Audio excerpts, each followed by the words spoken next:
The warrior stares into the dark. It's unclear what he is looking at, yet his gaze is firm with an air of anticipation.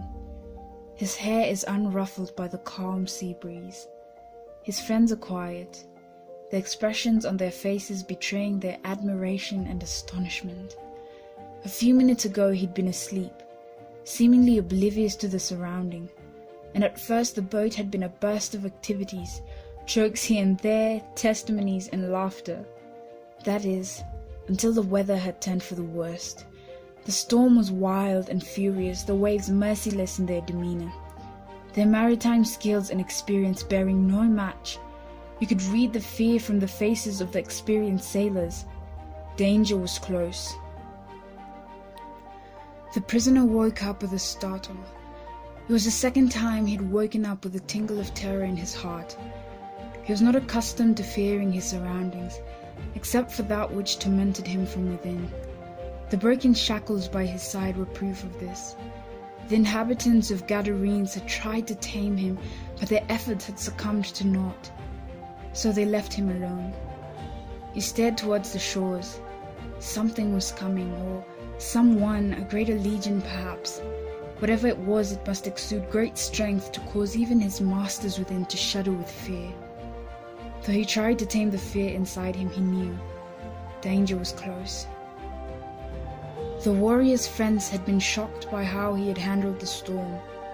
Such a deed was unheard of, even in the writings.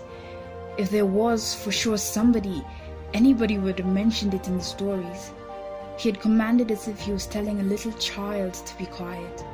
The waters and the wind had instantly obeyed to the command, and here they were, safe. What kind of man was this? The prisoner resigned the hope of getting any sleep. The fear was too great. He fully stared towards the sea with a reluctant anticipation to the coming challenge. His masters within now terrified. Yet, why couldn't he just take off if his enemies were invincible? No, something else was keeping him here. Surely what is coming? His troubled mind pondered. Was it a beast or a man? And if a man, what kind of man was this? The warrior stepped onto the shore, fully conscious of his surroundings, both seen and unseen. His heart was a magnet to all those who believed in him, yet he was a consuming fire to those who defied him. He had seen him before he came into the open. His heart had burned with anger at his captors. He would fight for his freedom, which is why he came, his rule of engagement being love. The prisoner moved forward, having no authority, no control over his movements. This was not strange to him. It had been his life for so long. He was a prisoner to a dark and cruel force. He had long lost the hope of freedom. And as he ran towards the group of people at the beach, his attention was captured by one of them.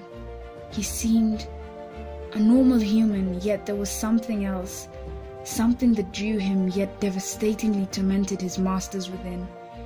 He could only think of one word, which he had heard but had never known nor experienced: love.